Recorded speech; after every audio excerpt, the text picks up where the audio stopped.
Hello বন্ধুরা, curious and creative mind চ্যানেলে তোমাদের সবাইকে সুস্বাগতম জানাই।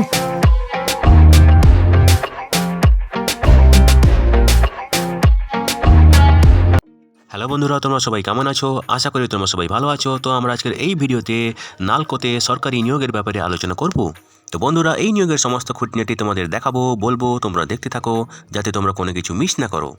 তো বন্ধুরা, ন্যালকো হলো ন্যাশনাল অ্যালুমিনিয়াম কোম্পানি লিমিটেড, একটি ভারত সরকারের একটি সংস্থা। এই নিয়োগের অ্যাডভার্টাইজমেন্ট নম্বর হলো 14240108 এবং এটি বেরিয়েছিল 2024 জানুয়ারির 29 তারিখে।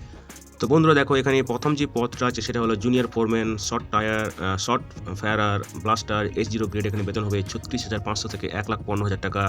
দুটি ভ্যাকেন্সি, জেনারেল ক্যাটাগরির জন্য ম্যাক্সিমাম বয়স 40 বছর। এখানে যোগ্যতা লাগবে মাইনিং অথবা মাইনিং ইঞ্জিনিয়ারিংয়ের ডিপ্লোমা, তার সঙ্গে থাকতে হবে overman certificate of competency under CMR 2017 এবং 2 বছরের পোস্ট CMR সার্টিফিকেশন এক্সপিরিয়েন্স থাকতে হবে। ঠিক আছে, পরের পদটা হলো junior foreman overman junior foreman mines S0 grade. বেতন আগের মতোই। ঠিক আছে, এখানে 18টি ভ্যাকেন্সি আছে। STর জন্য 4টি, জেনারেল ক্যাটাগরির জন্য 7টি, SC 3টি, OBC NCL 2টি এবং EWS 2টি।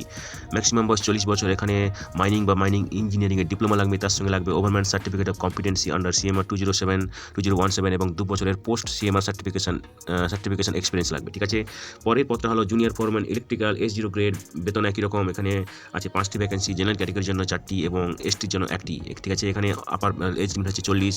এখানে লাগবে ইলেকট্রিক্যাল ইঞ্জিনিয়ারিংয়ে diploma, full time regular course কোনো স্বীকৃত প্রতিষ্ঠান থেকে, এবং তার সঙ্গে থাকতে হবে সুপারভাইজারি সার্টিফিকেট অফ কম্পিটেন্সি।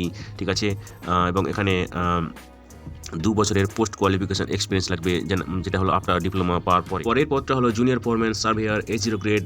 বেতন হচ্ছে একই রকম। 5টি ভ্যাকেন্সি আছে, জেনারেল ক্যাটাগরির জন্য 4টি, STর জন্য 1টি। ঠিক আছে, এখানে ম্যাক্সিমাম এজ লিমিট 40। ঠিক আছে, এখানে যোগ্যতা লাগবে মাইনিং ইঞ্জিনিয়ারিংয়ের ডিপ্লোমা এবং তার সঙ্গে লাগবে surveyor certificate of competency under CMR 2017। ঠিক আছে, এখানে 2 বছরের পোস্ট CMR সার্টিফিকেশন এক্সপিরিয়েন্স লাগবে সংশ্লিষ্ট এরিয়াতে।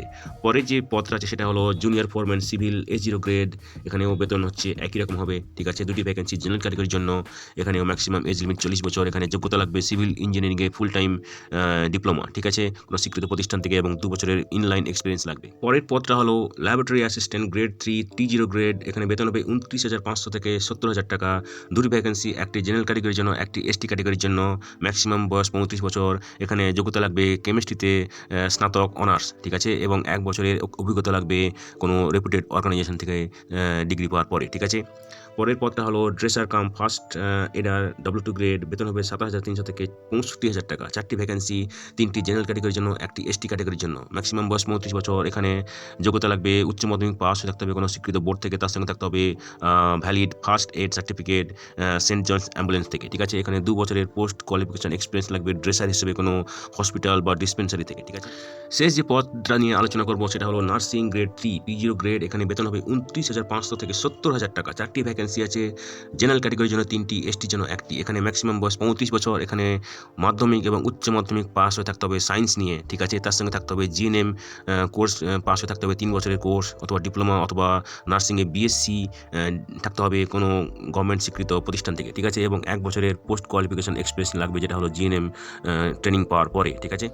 অবশ্যই নার্সিংয়ে যারা আবেদন করতে চাও তাদেরকে সবাইকে নার্সিং কাউন্সিল অফ ইন্ডিয়া অথবা স্টেট নার্সিং কাউন্সিলের নাম নথিভুক্ত করে থাকতে হবে। ঠিক আছে, তো বন্ধুরা দেখো, এখানে বেতন এবং বেনিফিট কী পাবে। তো বেতন সাধারণত কোম্পানি যা নিয়ম আছে সেই অনুযায়ী তোমরা পাবে। তাছাড়া তোমরা পাবে অন্যান্য যে ছুটিছাটা এবং parks, night shift allowance, PRP, company accommodation, HRA, GIS, contributory PF, gratuity, এসব পাবে। ঠিক আছে, তো বন্ধুরা দেখো, এখানে সিলেকশন করা হবে একটা লিখিত পরীক্ষার মাধ্যমে। ঠিক আছে, তো যারা সিরিয়াল নম্বর 1 থেকে 5 অবধি যে পদগুলো আছে সেখানে আবেদন করবে তাদের ক্ষেত্রে লিখিত পরীক্ষা নেওয়া হবে। ঠিক আছে, এবং যারা সিরিয়াল নম্বর 6 থেকে 8 আবেদন করবে তাদের ক্ষেত্রে রিটিন টেস্ট নেওয়া হবে এবং তার সঙ্গে নেওয়া হবে ট্রেড টেস্ট। ঠিক আছে, তো বন্ধুরা দেখো, এই সিলেকশনের ক্ষেত্রে একটা লিখিত পরীক্ষা হবে এবং লিখিত পরীক্ষাতে যা সাধারণত থাকে GK, জেনারেল অ্যাওয়ারনেস, এইসব বিষয় থাকে এবং থাকে তোমাদের সাবজেক্ট থেকে। ঠিক আছে, তো GK জেনারেল নলেজের মধ্যে থাকে জেনারেল সায়েন্সও। তো এই প্রসঙ্গে আমরা জেনারেল সায়েন্সের উপর বেশ কয়েকটি ভিডিও রিসেন্টলি পাবলিশ করেছি। তোমাদের সুবিধার জন্য ওই ভিডিও লিঙ্কগুলো এই ভিডিও ডেসক্রিপশন বক্সে দিয়ে দেবো, তোমরা দেখে নিও। ঠিক আছে,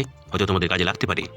তো দেখো, লিখিত পরীক্ষায় যে পারফরমেন্স করবে এবং ট্রেড টেস্টে যা পারফরমেন্স করবে তার উপর ভিত্তি করে কিন্তু শর্ট লিস্টিং হবে, ফাইনাল শর্ট লিস্টিং হবে। ঠিক আছে, তো দেখো, শর্ট লিস্টিংয়ের পরে তোমাদেরকে মেডিকেল ফিটনেস চেক করা হবে এবং তারপরে তোমাদের ফাইনাল অফার লেটার দেওয়া হবে। ঠিক আছে, এবং সেখানে তোমাদের বাইন্ডিংও করতে হবে। ঠিক আছে, এবং তোমাদের পোস্টিং হবে ইন্ডিয়ার যে কোনো জায়গায় যেখানে ন্যালকোর অফিস আছে এবং এস্টাবলিশমেন্ট আছে, ঠিক আছে। তো বন্ধুরা দেখো এখানে একটা অ্যাপ্লিকেশন ফি আছে যেটা হলো 100 টাকা, এবং জেনারেল ওবিসি এনসিএল ইডব্লিউএস ক্যাটাগরির প্রার্থীদের এই ফিটা দিতে হবে, এবং যারা এসসি এসটি পিডব্লিউবিডি এস্টাবলিশমেন্ট এবং ইন্টারনাল ক্যান্ডিডেট আছো তাদের ক্ষেত্রে এই ফিটা দিতে হবে না, ঠিক আছে। এবং এই ফিটা তোমাদেরকে অনলাইন পে করতে হবে, ঠিক আছে।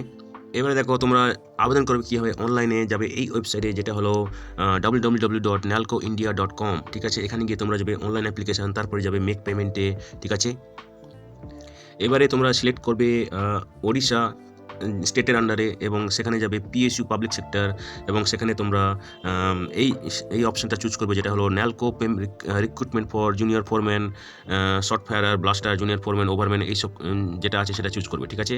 তারপরে তোমাদেরকে নাম, register email ID, mobile number এইসব দিয়ে তোমাদের অ্যাপ্লিকেশন কমপ্লিট করতে হবে, ঠিক আছে। এরপরে দেখো অনলাইন আবেদন করার পরে তোমাদেরকে তোমাদের অ্যাপ্লিকেশনটা হার্ড কপি প্রিন্ট আউট করে নিতে হবে, ঠিক আছে। সেই হার্ড কপিটা তোমাদেরকে তোমাদের সমস্ত যে সাপোর্টিং ডকুমেন্টস আছে তার উপর সপ্তাহিত নকল করে সেই সমস্ত একসঙ্গে একটা এনভেলপের মধ্যে ঢুকিয়ে, এবং সেই এনভেলপটা তোমাদের এই অ্যাড্রেসে পাঠাতে হবে যেটা হলো recruitment cell, HRD department, S and P complex, national aluminium company limited, Angul 759145 Odisha, ঠিক আছে। এই অ্যাড্রেসে তোমাদেরকে পাঠাতে হবে 26/2/2024, ঠিক আছে, 2024 ফেব্রুয়ারির 26 তারিখের মধ্যে, ঠিক আছে। তো দেখো যারা গভর্নমেন্ট বা অথবা পিএসইউ অথবা কোনো প্রাইভেট অর্গানাইজেশনে কাজ করছো তাদের ক্ষেত্রে সবাইকে একটা এনওসি সাবমিট করতে হবে তোমাদের অ্যাপ্লিকেশনের সঙ্গে, ঠিক আছে। তো বন্ধুরা দেখো যেসব এসসি এসটি ক্যান্ডিডেটকে লিখিত পরীক্ষার জন্য ডাকা হবে তাদেরকে সেকেন্ড ক্লাস রেল অথবা বাস ফেয়ার রিইম্বার্স করা হবে, সবথেকে ছোট পথের মাধ্যমে যে ভাড়া হবে, ঠিক আছে। এবং যারা পরীক্ষা সেন্টার থেকে 30 কিলোমিটার দূরে থাকছে, ঠিক আছে। এবং অবশ্যই তোমাদের এক্ষেত্রে টিকিট প্রুফ দেখাতে হবে, যাওয়া আসার যে টিকিট তোমরা কাটবে, ঠিক আছে। তো দেখো এখানে আবেদন করার শেষ তারিখ হচ্ছে ফেব্রুয়ারির 18 তারিখ বিকেল 5টা অবধি, ঠিক আছে। এবং হার্ড কপি অ্যাপ্লিকেশনের hard copy, print out copy, তার সঙ্গে সমস্ত সাপোর্টিং ডকুমেন্টস নকল পাঠানোর শেষ তারিখ হচ্ছে 2024 ফেব্রুয়ারি 26 তারিখ বিকেল 5টা অবধি, ঠিক আছে। তো বন্ধুরা দেখো এটা একটা ফর্ম ডিক্লারেশন, যারা ল্যান্ড অ্যাফেক্টেড পার্সন তাদের ক্ষেত্রে এটা প্রযোজ্য, তারা এই অ্যাপ্লিকেশন ফর্মটা যথাযথ কর্তৃপক্ষের কাছ থেকে সাইন করে তোমাদের অ্যাপ্লিকেশনের সঙ্গে জমা দেবে, ঠিক আছে। তো বন্ধুরা আজকের এই ভিডিওতে আমরা যে কাজের খবরটা নিয়ে আলোচনা করলাম আশা করি সেটা তোমাদের কাজে লাগবে। তোমরা যারা আবেদন করতে ইচ্ছুক তোমরা এলিজিবল নাকি চেক করে সমস্ত কিছু ডকুমেন্ট জোগাড় করে শেষ তারিখের আগে আবেদন করে দিও, ঠিক আছে। তো বন্ধুরা পাশে থেকো, দেখতে থেকো, আর ভিডিওটি ভালো লাগলে তবে একটা লাইক দেবে আর সাপোর্ট করবে, আর ভিডিওটি তোমাদের জানাশোনাদের সঙ্গে অবশ্যই শেয়ার করবে। আর নতুন ভিউয়ার্সরা অবশ্যই আমাদের চ্যানেলটিকে সাবস্ক্রাইব করে রাখবে যাতে করে তোমরা এই ধরনের নতুন নতুন কাজের খবর নিয়মিতভাবে পেয়ে যেতে পারো। তো বন্ধুরা ভালো থাকবে, সুস্থ থাকবে, দেখা হবে তাহলে পরের ভিডিওতে আবার।